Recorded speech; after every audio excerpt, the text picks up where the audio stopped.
দর্শক, আমরা বৈরী আবহাওয়ার আরও খবর জানবো। চট্টগ্রাম, রাঙামাটি এবং বান্দরবান থেকে যুক্ত হয়েছেন আমাদের সহকর্মীরা। আমরা প্রথমে চলে যাচ্ছি চট্টগ্রামে, যেখানে রয়েছেন ইবেন মীর। ইবেন, আপনাকে দেখতে পাচ্ছি আপনি পানির মধ্যে দাঁড়িয়ে আছেন, খুব নাজেহাল অবস্থা। জানাবেন শ্রীলঙ্কার সবশেষ পরিস্থিতি কি দেখছেন?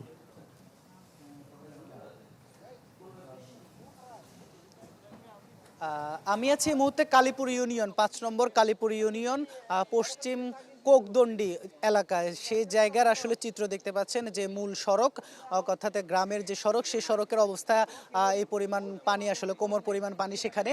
আর যতই আসলে এখানে যতই ভিতরের দিকে, অর্থাৎ মানুষজন আসলে কিভাবে যাতায়াত করছে, যে খাবার, তারা আসলে খাবার সংকটে রয়েছেন। সেই খাবার নেওয়ার জন্য মূলত তারা ঘর থেকে, অর্থাৎ যে পাকা ঘরগুলো রয়েছে, দোতলা ঘর, তিনতলা যে ঘর রয়েছে, সেখানে আসলে যারা নিচতলায় ছিল, টিনের ঘর এবং মাটির ঘরে যারা ছিল, তারা এখন ওই ঘরগুলোতে আশ্রয় নিয়েছেন। সেই জায়গা থেকে বের হয়ে তারা তাদের যে খাবার, সে খাবার সংগ্রহ করছেন।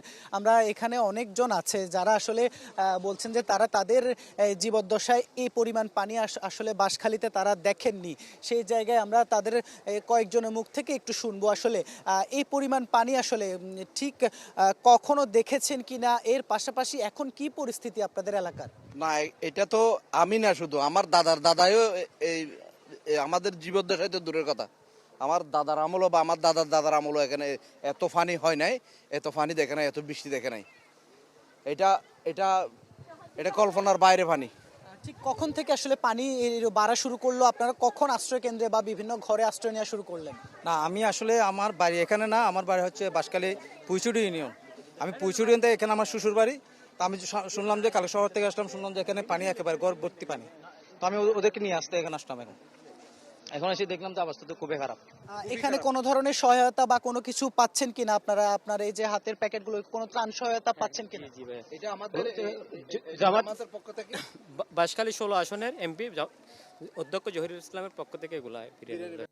আচ্ছা, এভাবে আমরা এর আগে বেশ কয়েক জায়গায় গিয়েছি, সেখানে যদিও এখনো মানুষের যে সহায়তা সেটি পাননি। আমরা যে নারীরা আসলে দেখছেন যে কি পরিমাণ পানি পার হয়ে তারা আসছেন, আমরা একটু তাদের সাথে আসলে একটু কথা বলতে চাইবো। যদিও তারা আসলে শিশুদের নিয়ে যাচ্ছে। ভেতরে কি পরিমাণ পানি আসলে? আমরা পানি ফাসতে পানি পুরাইছে। আপা, আসলে কতটুকু হেঁটে আসছেন, আর ভেতরে পরিস্থিতি কি, আপনার ঘরের পরিস্থিতি কি? বেশি খারাপ, ঘরের বেশ খারাপ। ইবেন, ধন্যবাদ আপনাকে।